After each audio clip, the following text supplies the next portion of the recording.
Meta is trying to stop a former employee from promoting her book about Facebook. Google asks Utah's governor to veto the state's App Store age verification bill. And iRobot has new Roombas, but it doesn't sound very confident it will be around to sell them. It's Thursday, March 13th, and this is Engadget News.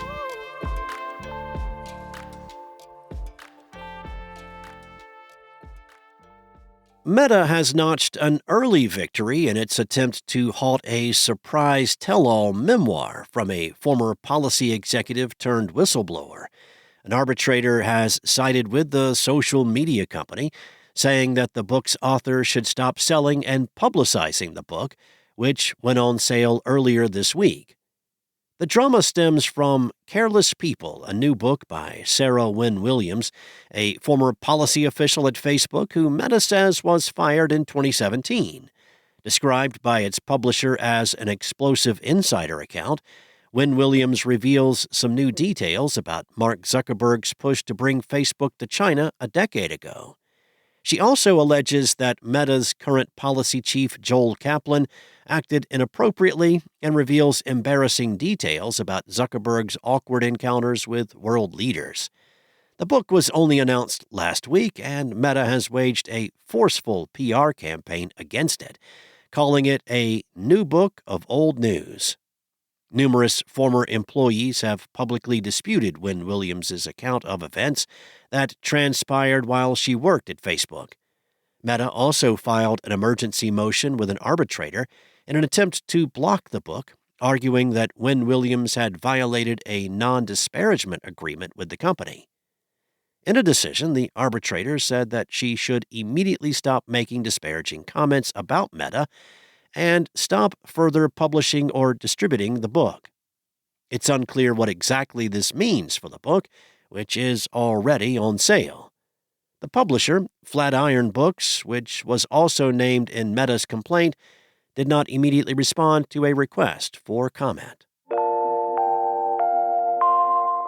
Google is pushing back on a bill that would make Utah the first state in the U.S. to have a law requiring app stores to conduct age verification of their users. The company has formally requested the state's governor to veto the bill, passed by the state legislature last week, as it urges states to consider a different approach to app safety. In a blog post from Google Public Policy Director Kareem Ghanem, the company said the Utah law poses real privacy and safety risks, and that states should not rush to pass laws pushed by Meta and other social media companies. Instead, he says that Google has proposed an alternative legislative framework that would allow the developers of potentially risky apps to request age signals from App Store owners like Google. The statement is the first time Google has publicly opposed the bill, which would make Apple and Google responsible for age verification and parental permission features for children under 18. A spokesperson also confirmed that the company requested that Utah Governor Spencer Cox veto the bill. Cox has previously signed off on laws that imposed age verification and parental permission requirements on social media companies, though the measures were revised and later blocked by a judge. A spokesperson for Cox did not immediately respond to a request for comment. While it's not surprising that Google is opposing the law and others like it, there are at least 8 other states considering similar measures, it's notable that the company is proposing its own parameters for a law that would take into account what kind of content is available in a given app, which would place more of a burden on social media companies. iRobot, the creator of the Roomba and the company that popularized robot vacuums in the first place, told investors on Wednesday that it has substantial doubt about its ability to continue. Beyond declining sales, the company reported that revenue decreased 47% in the U.S. over the prior year in its fourth quarter earnings.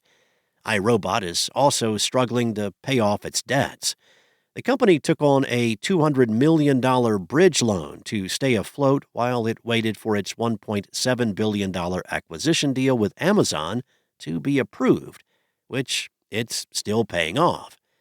The European Commission ultimately investigated the acquisition in 2023, but rather than address its concerns, Amazon terminated the deal and paid out its $94 million termination fee.